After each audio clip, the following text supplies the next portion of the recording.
Book 1, Chapter 3, Connection. Today, as I'm walking to school, I notice a poster stapled to a post. Animal shelter, looking for volunteers. It is a moment when my heart speaks in a clear, crisp voice. Go, go to the shelter. The voice is so clear I remove the sign from the post and stuff it into my pocket, eager to explore what I have just found. It's like the poster was there just for me. I feel badly ripping it down as others won't see it. I know it was there for a reason. I rush to school, my steps steady and quick, for I cannot wait to share with my friends. When I arrive to school, Max is surrounded by his usual group of girls, giggling, making a fuss over Max. I grab the poster out of my pocket and wave it in the air to get his attention. My enthusiasm does not rub off on him, as he appears to be more interested with the girls who have his full attention. I look around the schoolyard and notice Charles sitting by himself in his usual position. No expression, staring straight ahead. My news is so grand, I can't wait to share it with someone. I walk eagerly up to Charles with the poster and say, "Look what I found walking to school today. I want to volunteer there. Maybe there is a puppy that needs me." Charles focuses upon me, blank look on his face. He sees my excitement and in a peaceful manner, he looks at my face, the excitement in my eyes, looks at the crumpled paper in my hand and says, "Go, go, you must go." When I hear him say go, just like I had heard my heart say it, I know the information was just for me. I have a deep knowing that someone put the poster there just for me. I sit at my desk, smoothing out the poster and studying the words that had called to me. I can hardly wait to get home to show my mom and ask permission to volunteer. I can't take my eyes off the poster. I keep thinking, what if my dog is there? What if many dogs are there? And cats, maybe rabbits? I could walk the dogs and play with the cats. I could look after them all. I could love them all, as they must be frightened being at a shelter for not having a home. I could bring them peace. I could bring them happiness. I could listen to their hearts and know exactly what they need. As my teacher walks by my desk, he notices the crumpled poster that I have been gazing at. He says, "I know this shelter. I know the lady who runs the shelter." My excitement grows, and as he must see the excitement in my very being, he adds, "If it is okay with your parents, I can take you there. It's within walking distance from the school." I know in my heart this was all set up just for me. Somewhere up above has listened to my heart and knows how much I want to have a dog. If I volunteer, I can have and play with many dogs. My heart was heard. I race home, eager to share the news with my mom. I burst open the door, waving the poster in my hand. "Mom," I shout, "look what I found. It was on a post when I was walking to school today. Please let me go. My teacher said he can take me. Please, Mom, let me do this. I'm sure there is a dog that needs me. Please, Mom, let me go." She looks at me softly, holds the poster in her hand, studies it. It seems to take forever. She looks at me with such love in her eyes, places her hand on my cheek and says, "Go, go, you should go." My heart is filled with love and gratitude. She had said the word go. I knew it was just for me. There is something guiding me to follow my heart. My heart has been heard.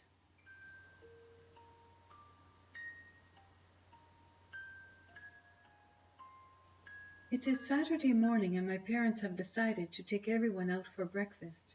This was a special day. We usually clean our rooms and watch TV Saturday mornings, but today my parents want to share a surprise. They've asked me to put on my best clothing because we are going someplace special that is to be a surprise until we arrive. My excitement grows. What if it's the animal shelter? What a great surprise that would be. Breakfast is fun. I order pancakes with jam and they serve them with whipped cream. What a treat! I have never eaten pancakes and whipped cream before. It's like dessert, not breakfast. I can feel that this is going to be a perfect day. My heart is filled with excitement, thinking the surprise will be playing with the animals. After breakfast, my dad walks me to the car as my mom gets my sister and little brother organized. My heart feels funny. Why is my dad taking me aside to speak with me in private? As we walk out to the parking lot, he places his hand on my shoulder and says, "Son, we are very proud of you. We understand you want to volunteer at the animal shelter." My heart feels like it is going to explode with excitement. He continues to say, "We are taking you to meet with the owner. Your mom and I have spoken with her, and we all feel that you will be a great asset in assisting her at the shelter." I start to jump up and down, not with any sense of maturity, just a great sense of excitement. My dad kneels before me, places both hands upon my shoulders, and says, "You are a beautiful boy with a beautiful heart, and the world is a much better place with you in it." I'm stunned by his words and the tears I see forming in his caring eyes. What have I done to deserve these kind words? He continues to share that it is a great responsibility to look after animals. Their well-being is in my care, and it is a gift to myself to be able to provide love towards all beings, to care for them gently, and to know that they have thoughts and feelings just like people. Because they are at a shelter, they will likely be frightened and vulnerable. My mission is to provide comfort and safety to all the animals there. What a big responsibility, I think to myself. Knowing that I am going to be needed and depended upon gives me a sense of purpose, a knowing that I will be contributing to the wellness of others. I cannot wait to play, pet, and love all the animals there. I will do my very best to be their guardian angel. I will do my very best to be me. We walk into the shelter, and I am amazed at all the animals that are in cages. In the front entrance, there is one dog that isn't with the others. He is the owner's dog that greets everyone as they walk in. My excitement grows when the dog approaches me to sniff my hand and say hello. My parents are smiling. I am in the perfect place at the perfect moment. The owner, her name is Melba, is happy to see us and also happy to see that we have bonded with her dog named Barley. She asks Barley to sit, and Barley sits at my side. I feel so important, so fulfilled to be where I want to be. Melba puts her hand out for me to shake it. I'm really nervous and I want to make my parents proud. I extend my hand and give a gentle nod. She can see that I am happy. She makes a comment about my smile that is ear to ear. She invites my parents to fill out some paperwork as I get to explore the room that has the cats. Cages are stacked with kittens and cats, all of different colors. Some are sleeping while others are playing. Some just look very sad. I approach the cages that hold the ones that are sad. I place my hand gently upon the door of the cage and allow my fingers to slip through the bars so the little ones can sense that I am kind. I want to be their friend. I want them to be at peace and trust who I am. My parents and Melba find me and ask if I will join them on the tour of the facility. I'm so excited, I don't know what to do. I can hear the dogs barking. They have a room away from the cats. There are dogs barking and cats meowing, and I am in heaven. We enter the dog room, and there are several dogs with their tails wagging, eager to meet me. I walk along the large cages, and at the very end, there's a little dog that is terrified. His little face captures my attention. Never before have I seen a dog that looked in such desperate need of attention. His fur is matted, his eyes appear glossy like he has been crying. The sadness is noticeable. I kneel in front of the cage and my heart speaks. I can feel that he needs someone to love him. He needs to be held. I ask, where did he come from? Melba, with sadness upon her face, replies, "This little one arrived yesterday. He was found on the side of a road, and from his injuries, we believe that someone threw him away." Threw him away, I say with disbelief. Why would someone throw him away? Melba walks up to me and softly says, There are some people who do not feel that animals hold much importance, and they do not have it in their hearts to show kindness. I sit very still, staring at the dog shivering in the corner. My heart hurts, and a tear rolls down my cheek. My parents knew this was not going to be easy for me. I have discovered a world where animals experience rejection and unkindness. I can feel a loss deep in my heart. I ask Melba if I can go into the cage and pet him, sit with him, just hold him to make him stop shaking.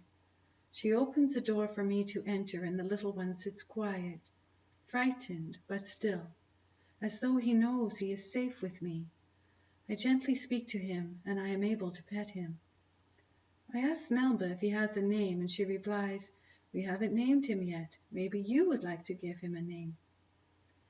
I study his little face, and I think of what Charles had said, a name of greatness, a name of greatness.